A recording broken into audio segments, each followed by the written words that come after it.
channel MD Channel. Hari ini saya bersama Ketua BWI Provinsi Riau, Bapak Masrul Kasmi. Selamat siang, Pak. Selamat siang. Assalamualaikum warahmatullahi wabarakatuh. Para pemirsa YouTube di seluruh dunia dan seluruh tanah air yang berbahagia. Jadi sejak kapan sih Pak BWI ini berada di Riau, perwakilannya dibuka? Oh ya, baik.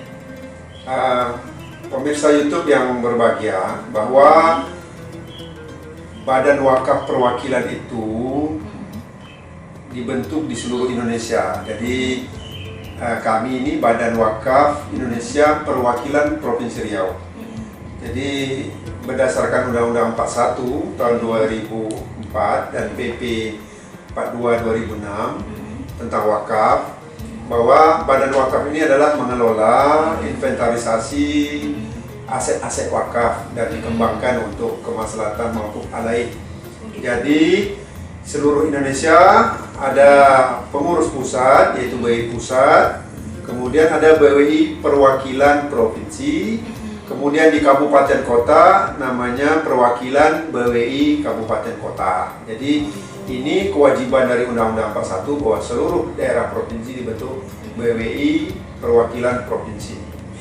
Nah, salah satu tugasnya adalah menginventarisasi aset-aset wakaf, kemudian mengembangkan wakaf di daerah masing-masing untuk kemajuan perwakafan itu sendiri. Oh gitu. Jadi sebenarnya wakaf ini bukan berbentuk tanah aja Pak ya, jadi uang pun bisa ya? Ya, sebenarnya dari definisi yang disampaikan oleh perundang-undangan, bahwa wakaf itu adalah sebuah konotasi untuk menahan dari kemanfaatan, artinya menahan harta dari ataupun aset yang dimiliki untuk dimanfaatkan bagi kepentingan umat. Ya, jadi sesuatu yang diserahkan kepada nazir untuk dikelola, kemudian manfaatnya itu digunakan untuk kemaslahatan umat, yaitu maupun alihnya, gitu.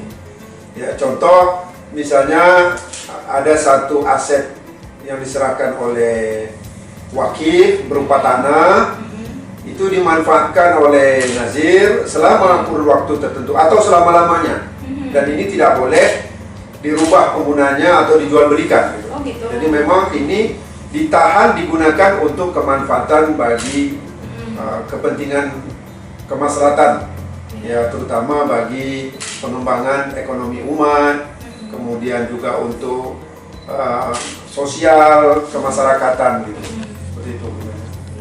Terus siapa aja sih Pak yang bisa berwakaf? Mungkin ada kategori umur atau mungkin misalnya non muslim bisa apa enggak? Secara fikih saya tidak mengetahui jelas, tapi kami mengelola wakaf ini dari seluruh wakif-wakif, yaitu wakif-wakif itu orang yang mewakafkan hartanya atau asetnya atau uangnya untuk dikelola oleh nazir. Nazir ini adalah petugas ataupun orang-orang yang diserahkan kepercayaan untuk mengelola aset wakaf itu. Oh gitu. Nah, gitu. Terus ada satu pertanyaan lagi, mengapa harus berwakaf di BWI? Mungkin ada sesuatu? Ya, sebenarnya wakaf itu bisa dilakukan oleh siapapun, oleh lembaga apapun yang dipercaya oleh BWI. BWI juga memberikan kesempatan bagi organisasi atau perorangan untuk mengelola wakaf, yang mana mereka harus diberikan mandat atau kepercayaan oleh BWI dengan keputusan BWI di tingkat pusat, tingkat provinsi maupun dari perwakilan BWI. Jadi BWI ini semacam nazirnya, yaitu lembaga atau orang yang diberi kepercayaan untuk mengelola aset wakaf itu. Jadi lebih terorganisir ya Pak ya? Ya, itu karena nanti ada semacam ikrar, akta ikrar wakaf. Jadi setiap yang diwakafkan, baik itu harta, benda, aset, uang, itu dibuat akta ikrarnya sehingga bisa dipertanggungjawabkan. Karena dia tidak bisa diperjualbelikan, dialihfungsikan kepada hal-hal yang tidak dibenarkan oleh si pemberi wakaf atau wakif itu. Ya. Pertanyaan selanjutnya, wakaf sebagai investasi akhirat. Mungkin bisa dijelaskan? Ya, karena hari ini kita baru melihat bahwa wakaf ini secara tradisional, wakaf terhadap tanah untuk kebutuhan kuburan atau wakaf bagi pembangunan rumah ibadah, wakaf rumah ibadah gitu. Tapi ternyata dimensi wakaf ini sangat luas sampai kepada hal-hal yang bersifat keahlian. Misalnya seorang dokter punya keahlian bedah untuk mengoperasi orang gitu kan. Kalau dia mau mewakafkan keahlian profesinya itu untuk mauquf alaih, untuk kemajuan bagi pembangunan dunia masyarakat, untuk memakmurkan perekonomian masyarakat dengan profesi dia bisa mengikrarkan itu dalam kurun waktu tertentu ya. Ataupun seorang pengusaha yang ingin mewakafkan bangunan, katakanlah selamanya bangunan itu dikelola oleh nazirnya. Juga bisa dengan tempo tertentu, misalnya dia mewakafkan ini dengan waktu 5 tahun atau 1 tahun.